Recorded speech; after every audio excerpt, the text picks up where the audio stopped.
çeker. Sinemiz siper vatana, kurban olsun bu can sana. Ay, Ankara'mız sınırlarımız içilmez. Çanakkale Türk Kalesi geçilmez. Ankara'mız sınırlarımız içilmez. Çanakkale Türk Kalesi geçilmez. Kale düşmana açılmaz. Türk Kalesi geçilmez. Kale düşmana açılmaz. Çanakkale geçilmez. Çanakkale geçilmez.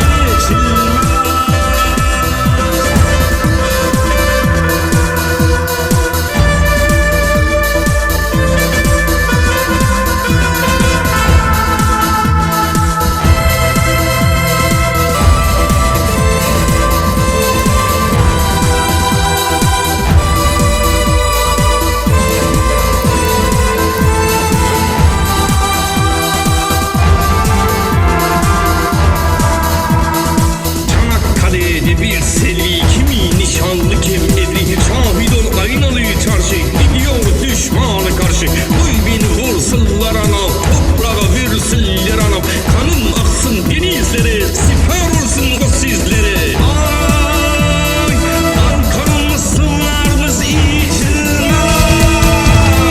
Çanakkale Türk Kalesi geçilmez.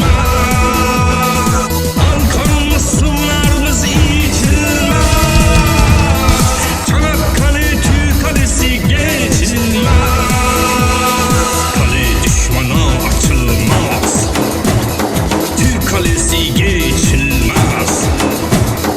Kale düşmana açılmaz. Çanakkale geçilmez. Çanakkale geçilmez.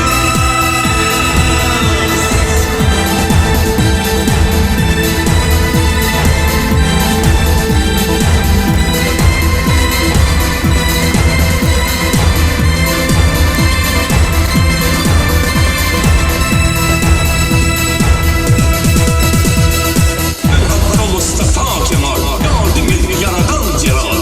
Abdü Seyyid onbaşı, yeniyse düşmanın leşi. Ölmek olur, dönmek olmaz, bu ateşe sönmek olmaz. Yeniliyor düşman ordusu, yükseliyor Mehmet'in sesi.